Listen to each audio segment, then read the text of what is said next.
எல்லா விஷயங்களும் எல்லாமும் நல்லபடியாக நடக்கணும்னு நான் நினைக்கிறேன். ஏன்னா புரட்சி தலைவர் வந்து அவரை பற்றி சொல்லாமல் இருக்கவே முடியாது. எங்கள் எம்ஜிஆர் அண்ணனை பற்றி நான் நிச்சயமாக சொல்லணும். ஏன்னா அவர் வந்து எப்படி வந்து எல்லாத்தையும் எப்படி எப்படி பண்ணணும்னு சொன்னவர். அவர் நடிப்புலேயும் சரி, மக்கள்கிட்ட எங்களுக்கு பழகிறதுக்கும் சரி, அவர் வந்து எல்லாமே எங்களுக்கு சொல்லி கொடுத்துட்டு போனதுனால அது வந்து நான் ஓரளவுக்கு யார் வெற்றி பெற்றாலும் சரி, அதில் ரொம்ப முக்கியமாக தெரிஞ்சவங்க தான் எல்லாருக்குமே வாழ்த்து. தமிழ்நாட்டில் இப்போ நிறைய பேர் வெற்றி பெற்றிருக்காங்க. எல்லாருக்குமே என்னுடைய மனமார்ந்த வாழ்த்துக்கள். அவர் இபிஎஸ் வந்து எனக்கு நல்லா தெரியும். அவர் வந்து ஒரு நல்ல இதில் ஒரு 1,00,000 ஓட்டில் வந்து இது பண்ணியிருக்காரு. ஒரு மரியாதை நிமித்தமாக தான் நான் வந்து அவரை பார்க்க வந்தேன். வேறு எனக்கு என்ன சொல்கிறது, எல்லாம் நல்லபடியாக நடந்தால் சரி. ஏன்னா சினிமா உலகமும் ரொம்ப ஒரு மாதிரி ஆயிடுச்சு. இப்போ நான்லாம் ஆக்ட் பண்ணாலே நிறைய படங்கள் பண்ணிக்கிட்டு தான் இருக்கேன். பட் வந்து என்ன கேட்குறாங்க நிறைய பேர் ரசிகர்கள் வந்து நீங்கள் எந்த படத்தில் ஆக்ட் பண்ணீங்கன்ற எனக்கே சொல்கிறதுக்கு வெக்கமாக இருக்குது. ஏன்னாக்கா தியேட்டரில் எந்த படம் வந்தது எந்த படம் போச்சுன்னு எங்களுக்கு தெரியல. ஆனால் இதுக்கெல்லாம் மீறி எங்களுக்கு பேர் இருக்குது அப்படின்னா அந்த சேனலில் வர எங்கள் படம் தான். காதலிக்க நேரமில்லையாக இருக்கட்டும், உரிமை குரலாக இருக்கட்டும், நல்ல நேரமாக இருக்கட்டும், சிவாஜி அண்ணன் படமாக இருக்கட்டும், எல்லா படங்களும் எங்களுக்கு வந்து இன்றைக்கி வந்து இருக்குன்னா அதுதான் காரணம். ஸோ அந்த சினிமாவும் இனிமேல் வாழணும் நல்லபடியாக. சினிமாவுக்கும் ஒரு நல்ல இது வரணும், புத்துணர்ச்சி வரணும். இப்போ புதுசாக வந்திருக்காரு சிஎம், அவருக்கும் என்னுடைய மனமார்ந்த வாழ்த்துக்கள். ஏன்னா அவரும் சினிமாவிலேருந்து தான் வந்திருக்காரு. ரொம்ப யங் பர்சன் இப்போ இந்த இதுக்கு வந்திருக்கிறது. அவர் இன்னும் நிறைய அனுபவத்தை அவர் வந்து தேடணும், இருக்கிறத அவர் ரொம்ப சமாளிக்கணும். ஸோ எல்லாருக்கும் என்னுடைய மனமார்ந்த வாழ்த்துக்கள். எதுவாக இருந்தாலும் மக்களுக்கு எல்லாம் நல்லபடியாக நடக்கணும், அதுதான் என்னுடைய ஒரே இது.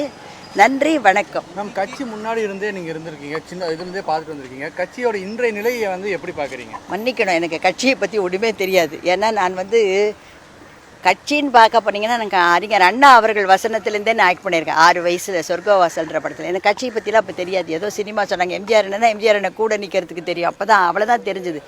அதுக்கப்புறம் வளர தான் நிறைய தெரிஞ்சுது. அப்போ இருந்தால் மாதிரி இல்லையே, இப்போ காலகட்டங்களே நிறைய மாறி இருக்குல்ல. அப்போ கட்சியும் எந்தெந்த கட்சியும் எப்படியோ வளர தானே செய்யும். எந்த கட்சி வந்தாலும் சரி, ஏன்னா அடுத்த ஜென்ரேஷன் அதை எடுத்துக்கணும். முதல்ல இருந்த கட்சியினுடைய இதை அடுத்த ஜென்ரேஷன் அதனுடைய இதை புரிஞ்சுக்கணும். ஏன்னா இப்போ இருக்கிற ப்ரெசன்ஸ் இதுக்கு வந்து நிறைய மாறுதல் தேவை, நிச்சயமாக தேவை. மாறுதலும் நடந்துட்டு தான் இருக்குது. அப்படி நடந்துட்டு இருக்கும் பொழுது ஸோ அந்த பழமையான சில விஷயங்களையும் அவங்க தெரிஞ்சுக்கணும். எப்படி பண்ணாங்க, எந்த சுச்சுவேஷனில் எப்படி அந்த அனுபவம் மட்டும் நான் சொல்கிறேன். எத்தனை யங்ஸ்டர்ஸ் வந்தாலும் சரி, இந்த பழமையான அனுபவத்தை வந்து எந்த தொழிலையும் சரி, நீங்கள் எனி இதில் எடுத்துக்கோங்க, எதில் எடுத்தாலும் அந்த அனுபவத்தை கொஞ்சமாவது அவங்க தெரிஞ்சுக்கணும், கேட்டுக்கணும். அது எங்களுக்கு தேவையில்லை, நாங்கள் இந்த ஸ்டைலில் தான் பண்ணுவோன்றது தயவு செய்து பண்ணலாம். பண்ணுறதை பற்றி தப்பு இல்லை. ஏன்னா இன்றைக்கி ஐடி எது பல விஷயங்கள் வந்து இன்றைக்கி ரொம்ப வளர்ந்து போயிருக்கு. இன்றைக்கி வந்து மிஷின் தான் எல்லாமே பண்ணுது. அடுத்தது என்னமோ ஏஐஏன்றாங்க, என்னென்னமோ நடக்குது. சினிமா கூட எடுப்பாங்கன்றாங்க. என்ன சினிமா எடுத்தாலும் எங்களுடைய ஒரு குரலோ எங்களுடைய முகமோ வேணும் அந்த ஏஐ கூட. அது இருந்தால்தான் அது பரிமளிக்கும்.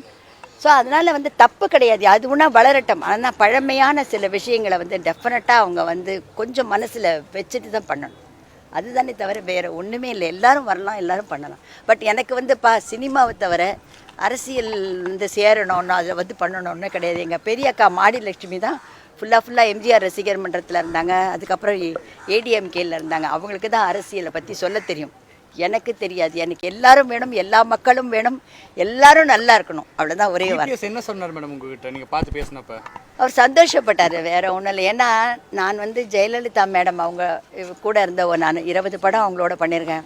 அவங்க எனக்கு பதவி கொடுத்தாங்க. முக்கியமாக நான் வந்து சொல்லணும் அப்படின்னா ஜெயலலிதா மேடத்திட்ட நான் எதுவுமே எதிர்பார்த்ததில்லை. ஏன்னா சின்ன குழந்தையிலேருந்து நான் அவங்களோட பழகினவோ. அவங்க வந்த ஒரு 2011 வந்து எனக்கு இயலிசை நாடக மன்றத்தில் வந்து மெம்பர் செக்ரட்டரின்னு ஒரு உறுப்பினர் செயலாளர் பதவி கொடுத்தாங்க.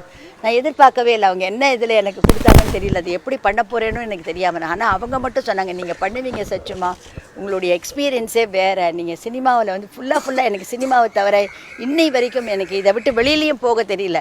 இது உள்ளே தான் நான் இருக்கேன், சினிமா உலகத்தில் தான் இருக்கேன். எனக்கு வர வாய்ப்பை, எனக்கு வர சான்ஸை, அது எது எனக்கு சரியாக இருக்குமோ அதை மட்டும் தான் நான் ஒத்துக்கிறேன். அப்படி ஒத்துக்கிட்டு தான் நான் வந்து சினிமா. ஆனால் அந்த சினிமா விட்டு நான் போகவே மாட்டேன். எப்படி ஆச்சி மனோரமெல்லாம் இருந்தாங்களோ அதே மாதிரி நானும் இதில் தான் இருப்பேன். ஆனால் எல்லாத்தையும் வெளியிலேருந்து எல்லாத்தையும் பார்த்துட்ருப்பேன் நான்.